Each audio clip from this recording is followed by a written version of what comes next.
தமிழக பாஜக முன்னாள் தலைவரான தமிழிசை சவுந்தரராஜன் செய்தியாளர்களை சந்தித்தார். அப்போது பேசிய அவர், தமிழகத்தில் பெண்களுக்கு பாதுகாப்பு கிடையாது. தமிழகத்தில் பெண்களின் பாதுகாப்பு கேள்விக்குறியாகி இருக்கிறது. யார் அந்த சார் என்ற கேள்வி இன்னும் தொடர்ந்து வருகிறது.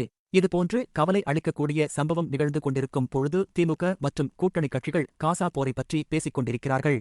அதற்கு மோடி தான் காரணம் என்றும் கூறுகிறார்கள். இதிலிருந்து அவர்கள் அரண்டு போய் உள்ளார்கள் என்பது தெரிகிறது. தமிழுக்கு நாங்களும் தான் சொந்தக்காரர்கள்.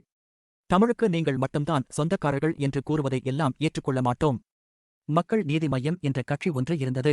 தேர்தல் ஆணையத்தால் கூட அங்கீகரிக்கப்பட முடியாத கட்சிகளில் 42இல் ஒரு கட்சியாக அதனை நீக்கியுள்ளார்கள்.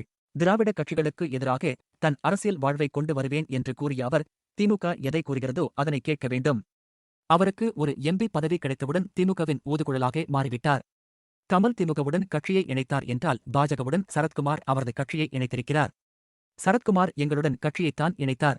ஆனால் இவர்கள் கூட்டணி கட்சி என்று சொல்லி ஒரு எம்பி பதவியை வாங்கியுள்ளார்கள். கமல் மக்கள் நீதி மய்யத்தின் தலைவரா, உறுப்பினரா, அல்லது திமுகவின் தலைவரா, உறுப்பினரா? கமலுடைய கட்சி அங்கீகாரத்தை இழந்திருக்கிறது. அதையும் சரத்குமார் கட்சியையும் எப்படி ஒப்பிட முடியும்?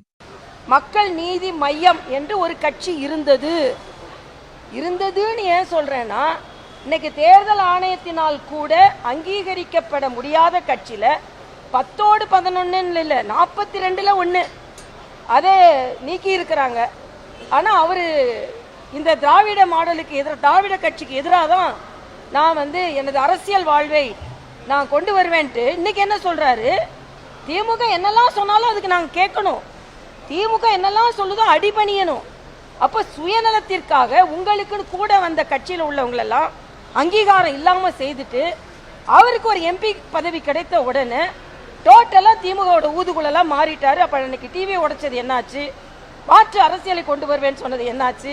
ஆக அப்பட்டமான சுயநல அரசியல் இன்று பொதுநல அரசியலில் இருப்பது பாரதிய ஜனதா கட்சி கூட்டணி மட்டும்தான். அதனால நாங்கள் வெற்றி பெறுவோம் என்பதை நான் வலிமையாகவே சொல்கிறேன். இப்போ நான் கேட்கிறேன், கமல் மக்கள் நீதி மையத்தின் உறுப்பினரா தலைவரா, திராவிட முன்னேற்ற கழகத்தின் உறுப்பினரா தலைவரா?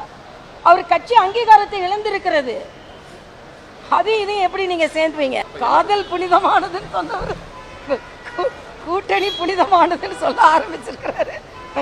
சொன்ன பார்த்தா எங்களுக்கு அவரு புனிதமானதுன்னு சொல்றத பார்த்தா எல்லாத்துக்கும் அதுதான் ஞாபகம் வருது. அவர் எதை புனிதமானதுன்னு சொல்லிக்கொண்டு இளைஞர்களுக்கெல்லாம் அவர் பாடம் எடுத்து கொண்டு இருந்தார்னு. என்ன புனிதங்க? நான் கேட்குற, கட்சி எதுக்கு ஆரம்பிச்சிங்க? இதே திமுகவை எதிர்த்து நான் டிவியை உடைப்பேன்னு ஆரம்பிச்சிங்களா இல்லை? இன்னைக்கு எப்படி புனிதம் பெற்றீங்க? நீங்க புனிதம் பெறலைன்னா கூட தேர்தல் கமிஷன் உங்களை புனிதனா தான் ஆக்கிடுவாங்க. தனி மனிதன் தான் இன்னைக்கு. நீங்க ஒரு கட்சி கிடையாது உங்களுக்கு.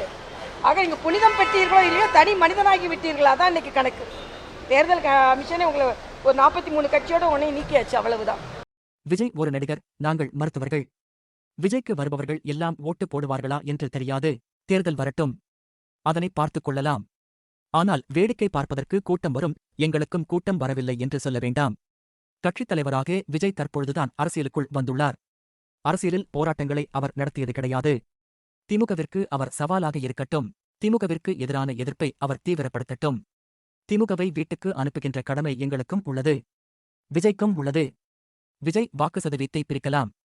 விஜய் எடுக்கப் போவது திமுக கூட்டணி ஓட்டுகளைத்தான். திமுகவை எதிர்ப்பதில் நியாயம் உள்ளது. ஆனால் ஏதோ பாஜகவையும் தொடுவோம் என்றுதான் பேசுகிறார். அது வேண்டாம்.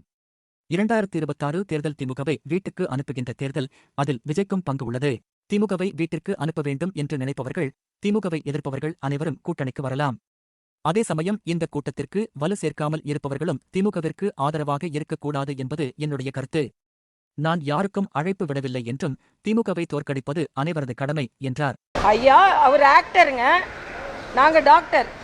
நாங்க இருக்கும்போது எவ்வளவு கூட்டம் கூடும். அவங்க எங்களுக்கு போட்டல, எங்களுக்கு போடுறதெல்லாம் வந்தா வரவங்க ஓட்டு போடுறாங்க. இன்னைக்கு விஜய்க்கு வருவங்களாம் ஓட்டு போடுவாங்களான்னு தெரியாது. தேர்தலில் வரட்டும், வேடிக்கை பார்க்க கூட்டம் வரும். அப்படி பார்த்தா கூட்டமே வரலன்னு எங்களுக்குலாம் சொல்லாதுங்க. கட்சி தலைவர் அவர் இன்னைக்கு தானே உள்ள வந்திருக்கிறாரு, அரசியலுக்கு உள்ள வந்திருக்கிறாரு. இன்னும் அரசியல்ல பல போராட்டங்கள் நடத்தினது கிடையாது. எதுவும் தம்பி வந்திருக்கிறார்.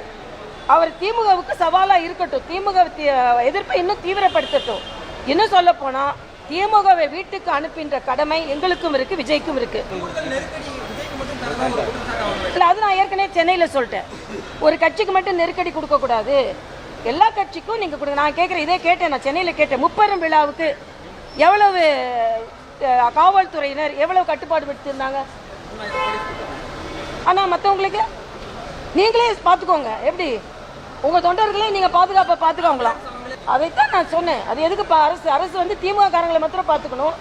திமுக கூட்டத்துக்கு மாத்திரம் அவங்க போன வாட்டி அவங்க ஒழுங்கா காவல்துறை சரியான பாதுகாப்பு கொடுத்திருந்ததுன்னா பல பேர் மயங்கி விழுந்திருக்க மாட்டாங்க, ஸ்ட்ரீம்லைன் பண்ணியிருக்கலாம். அதனால காவல்துறை இப்போ வந்து முற்றிலுமாக திமுகவிலே சேர்ந்துட்டாங்க. அதனால அவங்க திமுக கூட்டத்துக்கு போவாங்க. யார் எந்த கொள்கையோட அந்த கூட்டத்துக்கு தானே போவாங்க. காவல்துறை திமுக காரங்க அந்த கூட்டத்துக்கு போறாங்க, மற்ற கட்சியெல்லாம் எதிர்க்கிறாங்க.